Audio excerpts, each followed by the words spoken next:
So, whilst the new law provides a solid foundation to create a better health and safety environment, we all know that laws by themselves don't drive excellent health and safety performance. That's created by the people in the system. With that in mind, we've asked leaders of three groups, key to the success of the legislation. I'll just repeat that, key to the success of the legislation, to talk about their role in making it successful.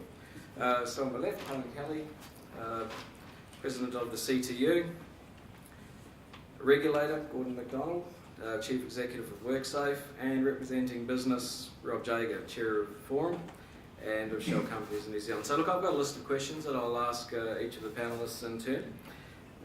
Look, on the way here I thought it'd be really interesting to wonder what the joke or the punchline would be that a regulator or a businessman and a unionist walked into a bar, but I couldn't quite get to the punchline. So,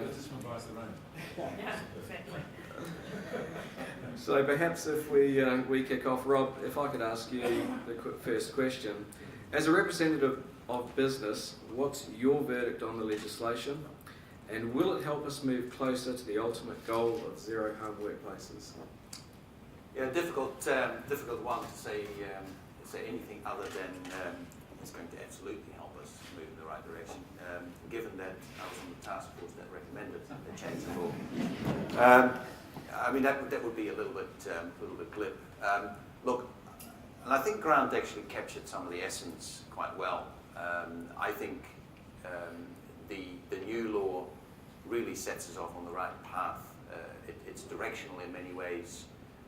And aspirational in many ways, but it also will provide a backstop for those that really need a backstop.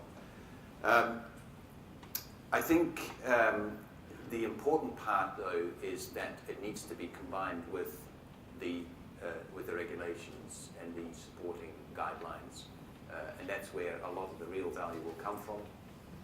It's certainly the case in the UK, and we've got to make sure that it's fit for purpose. I guess my other point is that in and of itself, the law is not going to make the difference. It is in combination with other things, and particularly in combination with what we do as leaders. So, given that we are part of the converted, in many ways, it will give us, I guess, support in terms of what we're aiming to achieve. It will give us direction in what we're aiming to achieve. It'll give us guidance in what we're aiming to achieve. So I think it'll absolutely make a difference. Inevitably, it'll go through a few machinations. It always does. As I was recently reminded by one of the regulators, implementing new laws is a tough process.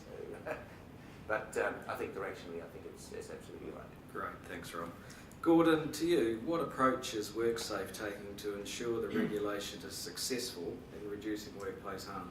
Okay, well, first of all, I hope this has become a theme, but I'll first of all agree with Rob, because I think it's important to say that legislation, is it an absolute game changer in itself in transforming health and safety in New Zealand? My answer to that is probably no. Is it an essential foundation and building block as part of other things to achieve that change? The answer is probably yes. Now, in terms of our approach to the regulation, and given that we've got limited time, I've just picked out one word which has a number of strands to it, which I think are critical to landing the legislation effectively. The word is expectation, and clarity of expectation, and I think that operates in two major respects. One of them is, if we as a regulator will have more tools in the toolbox of enforcement capability than we have now, so we can see circumstances and we can advise, we can write letters, we can serve recruitment notices, we can serve prohibition notices, we can serve infringement notices, we can seek enforceable undertakings, and we can prosecute. Have I left anything out? No? Okay, so we've got lots of things we can do. One of the things we have to make sure, and to be able to demonstrate to the world, like the world of Helen, like the world of Rob, that we are consistent, proportionate, and transparent about how we use those tools in an enforcement sense. So we've got a job to do to develop the tools for us to use, and then to make those clear to you as to how we are going to make our enforcement decisions. So we've got enforcement policy to work through, and we've got enforcement decision-making tools to work through within the organisation. The second point about clarity that Meg has also been referred to by Rob, which is Act great, regulations good. The companion piece to that is guidance. So we will be supporting the regulations and the Act with a lot of guidance. We're working on 100 pieces of that stuff at the moment. Don't have a fainting fit, they're not all War and Peace. Some of these are clear bullet point fact sheets about what to do. Some of them will be ACOPs, but having that range of things which clearly sets expectations between us as the regulator and you as the regulating community. Great, thanks Gordon. Helen, what's the union position on the legislation and the reforms more generally, and do you support them? Yeah, we do. We're worried about them going through feedback, so it's plot. We're worried about them going through the Parliament and coming out whole. But if substantially what's being proposed gets passed and the WorkSafe regulator is supported and the momentum that you can feel in this country at the moment around health and safety is maintained, then we think it will make a big difference, and we definitely do support it. I guess, one of the things that we're interested in is, and I was interested in Julian's point about how influential this forum has been in, supporting the work and promoting change and all that sort of thing. We really do need that to continue from business leaders to make sure that there isn't, a sort of a counter attack on this law over the next few months. The attempt to water it down. We've put together a table of all of the companies' submissions on workplace representation, for example, and there are very, very few companies that submitted on the law and said we support workers having rights, we support them being able to cease dangerous work. In fact, New Zealand said they would not like workers to be able to cease dangerous work. You've got to ask what sort of submission that was, but I was just reading that when I was sitting here. But what we really need is employers to say what's the worst thing that could happen if employees misused this law, as some of you, or many of you have put in your submission. Not much. It'll get sorted. It'll be sorted out in the long run. But the best thing that could happen is that workers could get trained, have rights, stand up, be included, be constructive, be engaged, and make workplaces safe. So we are really calling on that sort of approach to this law to get it through in its strongest possible form, and we work with some brilliant employers who are really willing to give this thing a go and to ensure that their workforce is engaged. Great, thanks Helen. Gordon, I'll just ask you to finish this sentence if you will. I'll know this legislation is bringing about real change when I see people... Not talking about legislation. In the sense that it's been mentioned before, Zane, which is if the proposition can be not why do I need to do stuff, but what is it I need to do? So I'm moving on from actually there's a proposition here that I agree with. I don't need any further persuasion of it. The issue then turns to an issue of competence, an issue of guidance, an issue that we were talking about earlier today of sharing knowledge and experience so that we can improve together. So if people move from that position and start to see actually health and safety not as the what do I do on a Friday afternoon when I've done everything else, how much safety do I want as opposed to how much productivity do I want, not seeing those things as in contradiction and competition, but see health and safety as an integral part of staff engagement, an integral part of productivity, an essential part of being a good business. That will be the culture shift which legislation can support, can't deliver. Great. Helen, from the union point of view, what needs to happen for this new legislation to have a real impact in our workplaces? And I know you covered some of this just a moment ago, but perhaps if you could expand. To have a real impact, I think it needs to be implemented in all its different, the opportunities that it provides. So as Rob said, it's just one little element of health and safety. So it needs to be adhered with, obviously, but what needs to happen is at the workplace, there needs to be proper systems, safety systems, real commitment, and the energy that's being created around the law change, around the hike inquiry, around the task force, around the new WorkSafe. I mean, it's two pieces of legislation, one's already been passed. The energy that's being created needs to be really captured and progressed and not lost. We don't just move on to the next thing once we get this passed and we all know, well, it wasn't as bad as we thought, let's move on. That we actually continue to work together and create the energy around it. And you can see, and you know, the category charter is a really good example where there is infrastructure being put in place to maintain momentum. It's not just being left to each individual company to hope they keep going, but there's this constant pressure on them to get involved in charter activities, to think about the next challenge, to do the next thing, to get their workers involved. And so that's what I think needs to happen in other areas to maintain the momentum and ensure the focus continues. Excellent, thank you. Rob, Chair of the Independent Task Force on Workplace Health and Safety, I mean, you made recommendations about what the new legislation should look like. So what is needed for it to succeed in implementation from your perspective?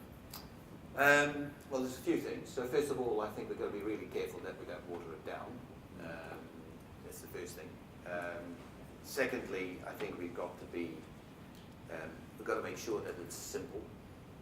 And I mean that in a professional sense. But you know, if it's too difficult to understand, then I guess we've missed the boat. So, and for those things that are a little bit more complicated, like CBUs, for instance, I think we need to make sure that we provide the appropriate clarity around what is the intent.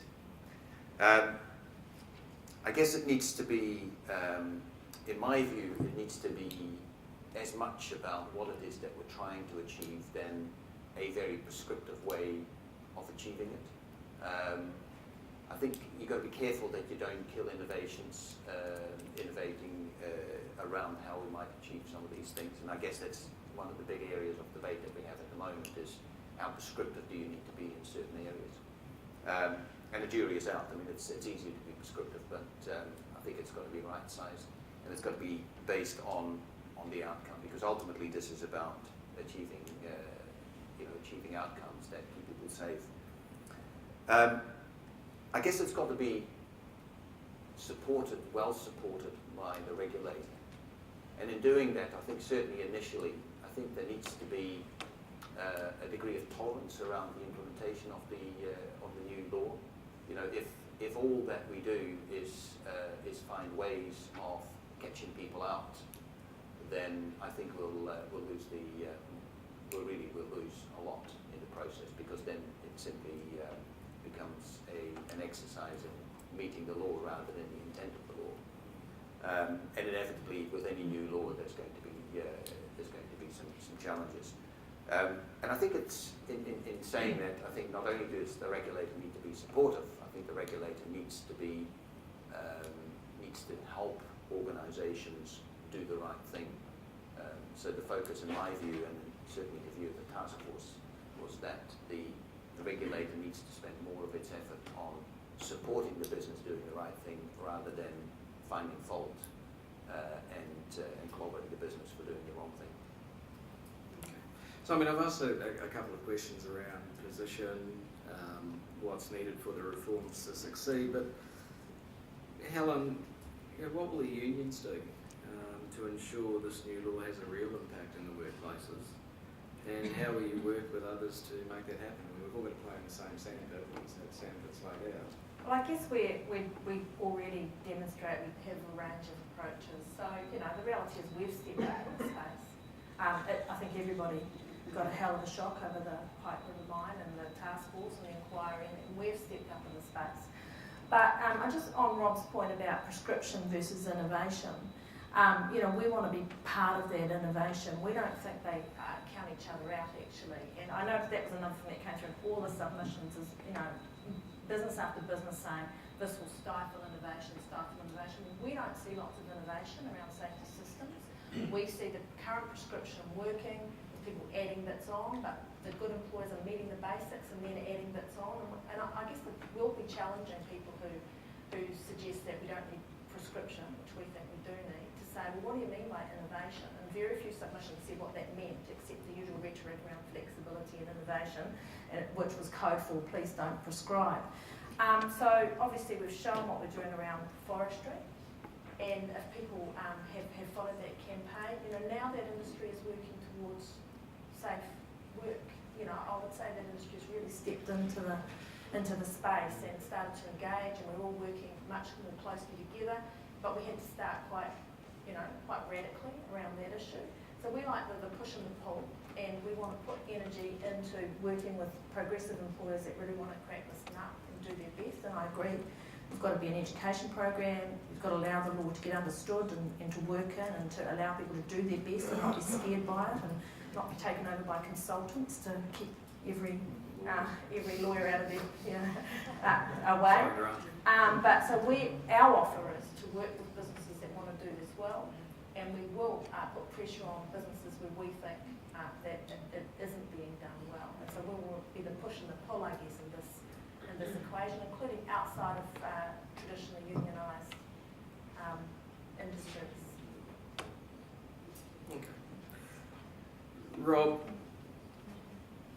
there's a risk that businesses might take a tick-the-box approach to the law, perhaps those who haven't listened to ground, but by changing a few policies and procedures to comply, and then they consider the job done.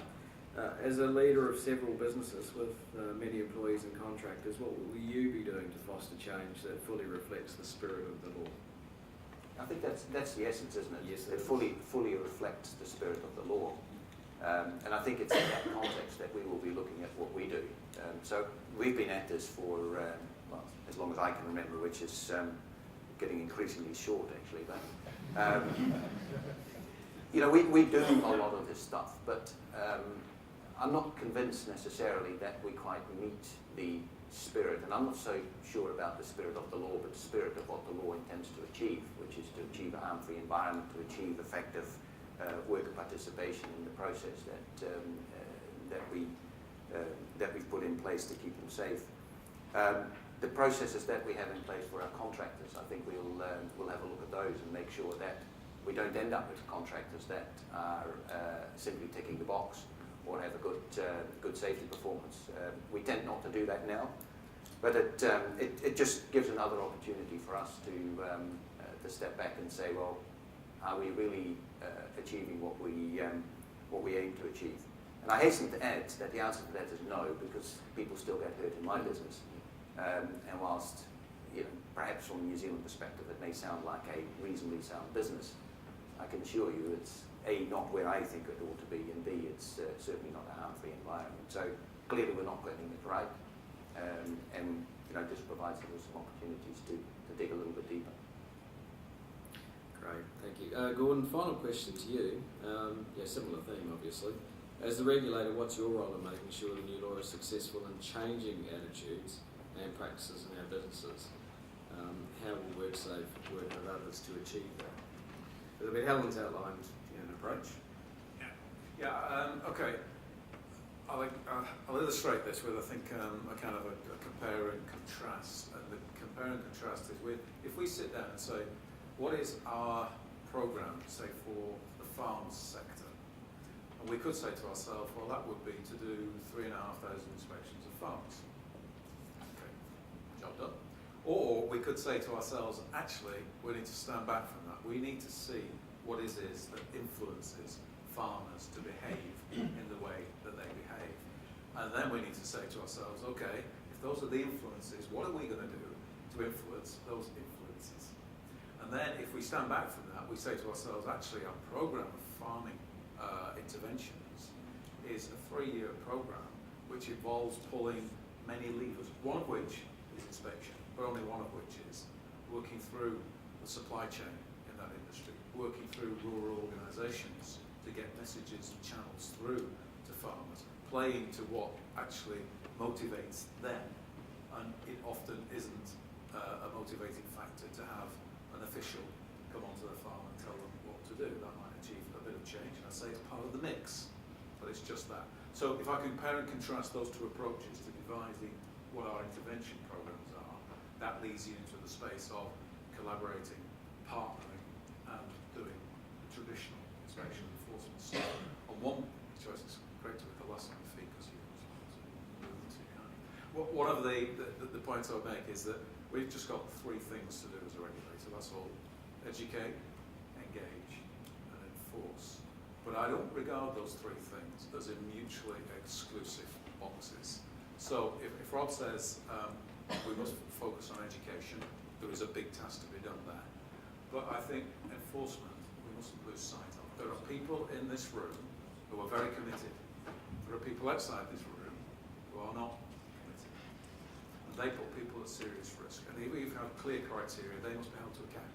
And actually, the holding of those people to account, you're doing the education piece as well, because that message is getting out to others who say to themselves, I don't want to be in that position, so I'm going to do something about it. So it's the next bag of tricks that we need to have, and devising the appropriate programs to really influence rather than just be seen to be doing activity. Yeah, I think so. So if I gave the impression that it was all about,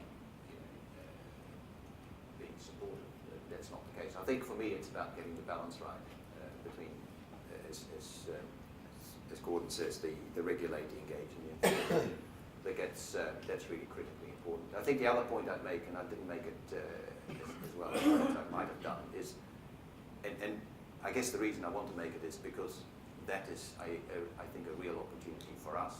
Our ability to influence our supply chain and I think the additional onus that the concept of PCBU puts on us, I think really makes it incumbent on us to look at how we set up the supply chain, how we create the environment in which our contractors and suppliers are providing us with goods and services. Because, as I'm sure will come out of the forestry inquiry, the environment that we create through the contracts and the arrangements that we put in place has a huge influence.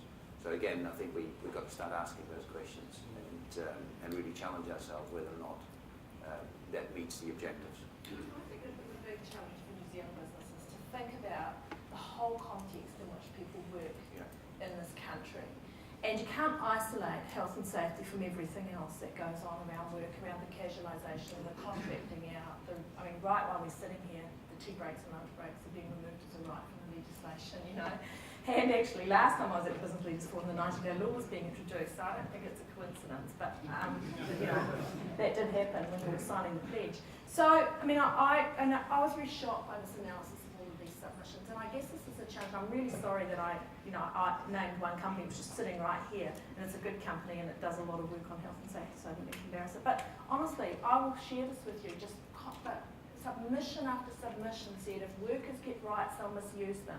They'll cease dangerous work to hold union meetings. Big companies in this country said that they'll call unlawful strikes. We need to have health and safety reps held liable for accidents at work in the same way that a board of directors member might be. And I do think there's a problem with the attitude to workers having voice, having representation and having decent work, and your task force identified it. Rob, we've got one of the most deregulated labour markets in the OECD, and we've got one of the most dangerous labour markets in the OECD, and that is the elephant in the room. And we're going to do a matrix of the worst submissions versus the accident records, where OIA and ACC for them, to show the correlation between people who said we're perfectly safe and workers shouldn't have reps and we want innovation with their accident record. And I guarantee the ones, that we've got some great employers in here that said, we'd welcome this. It's a challenge, but we've learned and we welcome it. I guarantee their accident rate is lower than comparable industry players.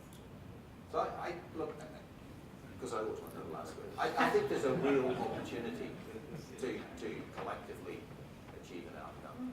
And I think the one thing that I think is aligned is our aspiration to stop hurting people in our Look, and I think that's the point that I was going to take, just to shut Helen down a minute ago. But you never shut Helen. I've been trying for a long time, and I haven't quite got there yet. But so what I'm hearing from the three panelists, there's real value to us as a group, seeing business, a regulator, and the union sitting at the same table, who are all articulating commonality in terms of objective.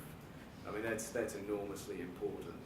As Gordon describes, there's a difficult road for us to navigate through over the next little while to put into effect those practices within our own business, which reflects the aspirations that we have to deliver better safety outcomes. And we're not going to get it right all of the time, that using the power that sits within this group and the relationships that we have with the regulator and with the unions, I'm sure we can move not only ourselves, but those who are a little bit further down the track along very quickly as well. So really appreciate the time from the panellists. So I'd just like us to thank them all.